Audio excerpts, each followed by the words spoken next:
السلام عليكم ورحمة الله وبركاته. وقبل البداية فينبغي أن أشكر صاحب السمو الشيخ محمد بن حمد الشرقي حفظ الله جنابكم العالي، وثانية الدكتورة إسراء الحمل والدكتور خالد اليامي والأستاذة آلاء نصر الله وكل زملائنا ورفقائنا من مدرسة الخط والزخرفة لكرامتكم وعنايتكم ودعواتكم اللطيفة إلى هذا المؤتمر العظيم والمهم جدا لدراسات المخطوطات والتراث الفني في العالم العربي والإسلامي.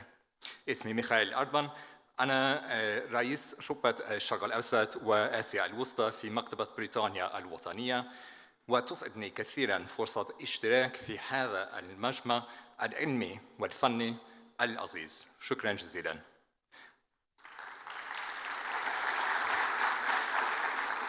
I will spare you my shaky Arabic for the rest of the presentation when I go through some of the manuscripts that attest the manuscript heritage of this region of Southeast Arabia within the British Library's collection.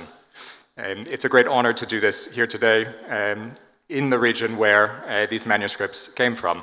And the way that I'm going to do this is I'm going to start by looking at briefly the Arabic collections within the British Library, followed by two collectors from whom we received these manuscripts, and the manuscripts themselves, of course, and then just a brief glance through some of the notable features of the manuscripts to hopefully entice researchers to the library to make more in-depth studies of them and their origins. And here, of course, you have OR 6566, the cover, a stamped and gilded display of some of the artwork from the region. And this is the Diwan al-Mahalli, which comes to us from the late 19th century. So the British Library, I know some of you in the audience have already been to visit us.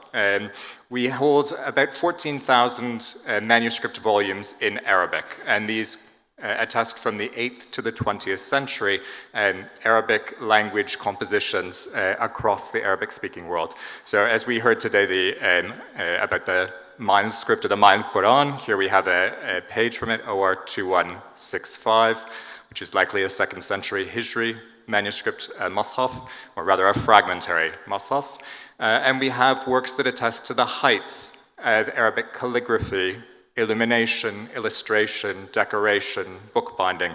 Here you have an example of one of the asba of Sultan Baybar's mushaf, produced by Ibn al-Wahid in 1305-06, one of the models that is used to understand the development of Arabic Quran production. Essentially, the library's collection looks at the breadth of Arabic writing production from Morocco to eastern China. But some of those regions in between the two poles that I've just mentioned are thinly documented or represented within the collection. And today I'm going to look at a way to gather some of the small number of manuscripts within our collection that attest to one of those thinly documented regions, Southeast Arabia. And to do that, what I'm going to have to do is look at two specific collectors, one of whom is Samuel Barrett Miles. Born in 1838 in England, he died in 1914 back in England, but in between was in India and most notably in Muscat, where he was posted as the political agent in 1873, serving along the southern and eastern coast of the Arabian Peninsula until 1887, and indeed even on the northern coast of the Arabian Gulf, collecting manuscripts, collecting information representing Her Majesty's government. And when he returned to England, he was known largely as an ethnographer and as well as a historian of the region, having written what was in the 20th century one of the seminal works about Arabia's history and peoples, the countries and tribes of the Persian Gulf. His colleague, Atmaram Jayakar, who was born in 1844 in India and ended up passing away in 1911 in England, also served in Muscat between 1873 and up to 1900. He started as an associate surgeon, but then went on to become the Surgeon General, even attending to Sultan Turki bin Said up to his passing in 1886. and then in 1900 left for England.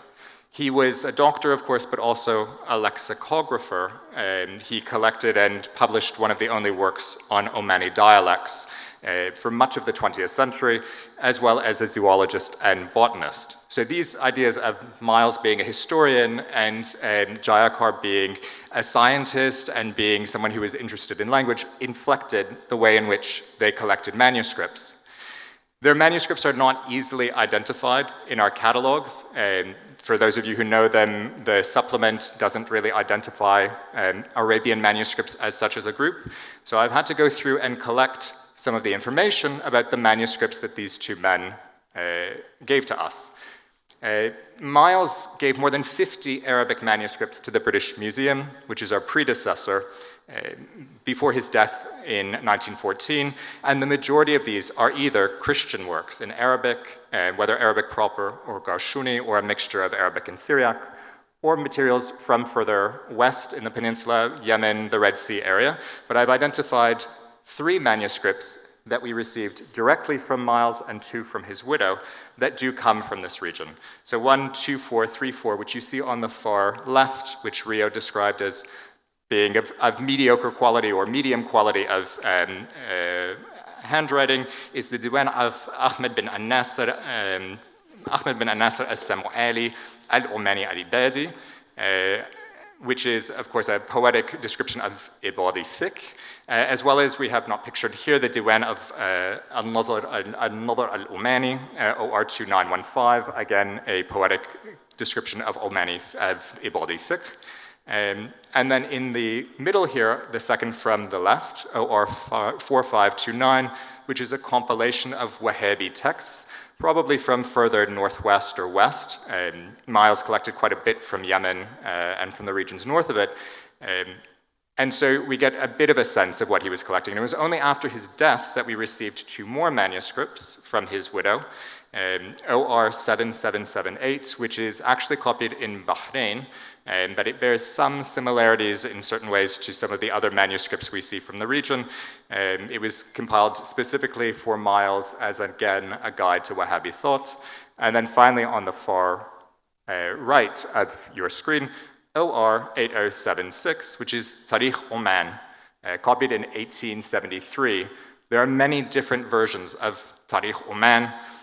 This one doesn't match the other copies that we hold. It doesn't also match many of the other copies around the world. But what's interesting about it is there's a lot of ink transfer here. It was copied in 1873, the same year that Miles arrived. But it's not actually copied for him. The ink transfer might be because it was in a very humid environment, but there isn't any mold or mildew damage, so I think it's probably copied by someone, very quickly compiled, and then Miles was a willing client, one who was very interested in the history of the region. His colleague, Jayakar, gave us 10 manuscripts in 1903, of which I'm going to exclude 2. So Jayakar compiled them as a collection, and there was a description of all of them that he provided for us, where he gives his estimation of when these manuscripts were created and what they contain. 2 of them we can remove from his group. So OR 6562, which is Ayn al-Hayat, it is a taqallus of the Hayat al-Hayawan of ad-Damiri. Jayakar was a translator of ad-Damiri's Hayat. And so it's unsurprising that it would be there, but it bears many similarities to South Asian manuscripts. It's interesting that it circulated, but it doesn't match the other Omani manuscripts or Arabian manuscripts we have in his possession. And the second one, second from the left, is OR 6561, which is the Diwan of Ibn al-Mu'taz. Again, it's probably from further north, maybe the Levant. It has a lot of Ottoman inscriptions on it. So what you can expect is that this is something produced further north that comes south. And then we have 8 other manuscripts, which come to us from the 17th to the 19th centuries, and these are definitely from the region. So we go from the 1820s, 1830s, where we have Diwan al-Sitari, Sitari being an Omani poet of the 16th century, and again, another Tarikh Oman, which is interesting, these 2 manuscripts, because we can identify the family of the scribes. So the scribes were from the An-Nakhli family, who identified as being from the Banu Bakhri, And they say that they copied those manuscripts in Wadi Bani Kharous, which is about a third of the way from Nizwa to Muscat. So we now have a time, we have a family, and we have a location that we can use to compare those manuscripts to others. Among the other manuscripts, the other 6 that we have, one has no date, so OR 6565 is the Qasidat al-Qudsiyya, and it matches 2 other manuscripts, OR 6563, the Sabaik al-Lujain, a well-known text about the genealogies of the people of the Arabian Peninsula, as well as As-Sahifat al-Adnaniyya, both of which are works that we can trace back to the late 19th century, late 18th rather, 19th century historian Humayd bin Muhammad bin Hurzaik al-Nakhli, another Nakhli. And so these 3 manuscripts probably come to us from the early 19th century, as well as another from 1831, Diwan al-Habsi. Al-Habsi is again an Omani poet from 1831. And then we jump 60 years to 2 more manuscripts, which we'll see later on. I want to save some for some of the other aspects of the presentation. The Diwan al-Mahalli, who is a 16th century poet, 16th, 17th century poet from Oman, who is a madih, actually, of the Nabhani dynasty. And it's interesting here, we'll see later on, that Nabhanis were the opponents of the Portuguese who sought to colonize the coastline, and it's copied actually in 1891, the same year that you have British incursions and British occupations of the coastline. So was this an act of resistance in creation of the manuscripts? And the last one from the Jayakar group is OR 64 rather, which is Kitab al-Dalil, which is by Abu Yaqub al-Warjalani, who is an Algerian, a 12th century Algerian Ibadi faqih and historian and poet, whose works travel through to Arabia with Ibadi communities, and it's copied, of course, in the Nizwa region, actually in Al-Izki, which will become important for us as we look at the last manuscript from the region, which is OR 13840, copied in 1959. So this is a particularly special manuscript. It's Kitab Silk Juman fi Akhbar al-Jabal al-Akhdar wa Tarikh al-Ahl Oman. It was copied by a man whose name is Mansour bin Hamdan bin Mansour bin Muhammad bin Surur bin Muhammad al-Jabiri, also known as Mansour bin Hamdan, who states specifically that he's actually from Al-Aqad, 40 minutes south of us along the coast, but he learns his craft and he creates the manuscript in Al-Izki. So we have 2 Izkawi manuscripts to compare, and these are the 15 manuscripts that make up the collection that we hold. Rather, the collection of Southeast Arabian manuscripts that we hold. We have many others. Some of the features that I want to look at, how can we group them together? What are some of the special aspects of them that set them apart, perhaps, from other groups of manuscripts? Well, about half of the manuscripts, 7 of the 15, include this purple ink. It's quite a distinct aspect that it groups together all of the works that are either identified as being from near Nizwa or from unidentified locations. It's something that doesn't show up as a cluster in any of our other manuscripts from other locations. And I must apologize for the quality of the photos. We don't have professional photos for these, so I'm relying both on the quality of iPhone and also the fickle nature of the sun in London for the lighting. But the nature of the purple differs only in so much as how much ink is laid by the actual scribe on the page. But it's pretty much the same, and we see it either in the Omani manuscripts or in the Bahraini copy that we have from Miles, as well as a few actually from Egypt, including a Coptic work from the late 19th century in Princeton. All of the other works have red as the non-dominant color, as the color that is not black for the main text. And the one manuscript I want to point out in terms of ink is 6563, which is the mid-19th century Sabaik al-Lujain. Here, what's interesting is it has both red and yellow. It's the only manuscript of the 15 that alternates between these 2 colors. And the red and yellow are used for titles. They're used alternatingly for decoration. In a few cases, the yellow is used as the dominant color other than black in spaces. And the reason I point it out is because within our collection, the only other manuscript that features this alternation between red and yellow is actually OR 7718, which is Unwan al-Majd fi Tarikh Najd. It is a manuscript of the Wahhabi history and also the history of the Al Saud as they rise to power, created in 1850s near Riyadh or Dir'iyah.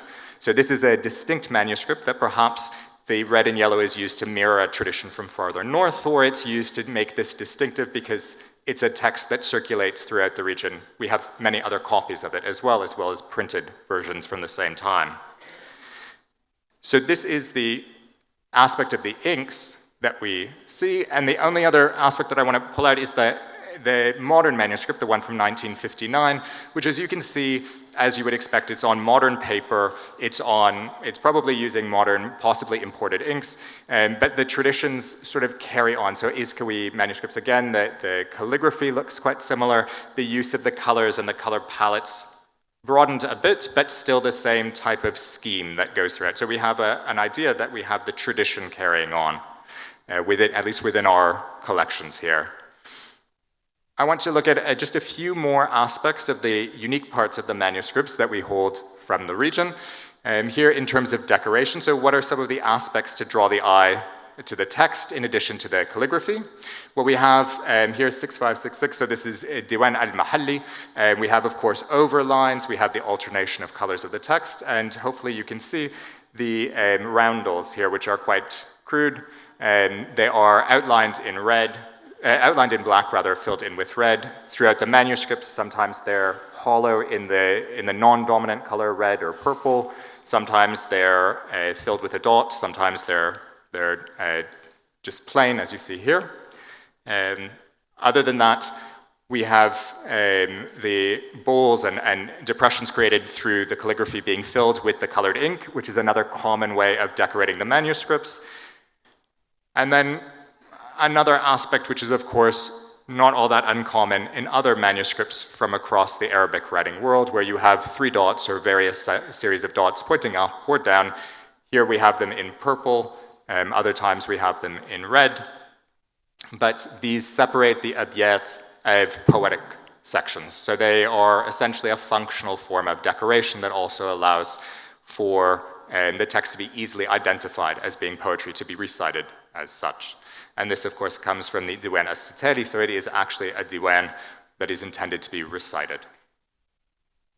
Apart from this decoration, which we find throughout, I just want to point out one manuscript that stands out from the others in terms of the creativity of the scribe. So OR 6569, which is As-Sahifat al-Adaniya, which is by An-Nakhli, our late 18th, early 19th century historian, where the scribe throughout the work has made use of dots and small plant-like figures, small butterflies, to really embellish the text in a way we don't see with the other manuscripts. Of course, in many ways, these tactics, these strategies are perhaps less refined, less elaborate than many of the others that we've seen throughout the conference, but they do help to tie together and show different variations in creativity throughout what both Miles and Jayakar collected and what was brought back to introduce the traditions of the region to those in England. The last aspect that I want to speak about from the manuscripts are their colophons. Only about half of the manuscripts have colophons. That's why it's difficult to date some of them or to say where they're from. Some of them are fragmentary, so they end abruptly, and others simply don't feel the need for a colophon. But from those that do, one of the common features, which is quite common through Arabia, although we saw as well from West Africa yesterday, this sort of lobed, bubbled decoration around the colophons. Here this is 6560, where you have it in both purple and black. So this occurs multiple times, and it's also not something unusual from other manuscripts from the region. But there are two works that I think deserve pointing out here, one being OR 6567, so again, our copy of Diwan as-Sitali, which is has this sort of cross-hatching. So we also have Kitab al-Dalil, which has the cross-hatching meant to really fill out, almost create like a background of the color. And what's distinct about this one is, if you can see the text here, it says that it was for Al-Dakhtur Amil al-Dawlat al-Nasraniya, copied in 1629 or 1630, so was this perhaps a Portuguese client? And I asked particularly, was this intended possibly for a European eye or European aesthetic? Because we see, again, the sort of creativity in OR 8076, the sort of departure, where we have both the lobed sort of bubbling decoration around the colophon, as well as more structured angular supports for additional text for this manuscript, which we think might have been created and then immediately sold to Miles. So it's one question that then comes up, given that this is a grouping, a collection of manuscripts that was exported and not necessarily representative of Oman, of the Emirates to its east, or to the lands to its north or west. Was this really something that matches only the manuscripts we have from the region in Western Europe, or can we learn something about a broader tradition from what we hold? For that question to be answered, I formally and humbly invite you to the British Library to continue the investigation on the manuscripts, as well as the broader collection. So with that, I will say, shukran jazilan ihtimamkum. Thank you very much, and I look forward to your questions in person or by email.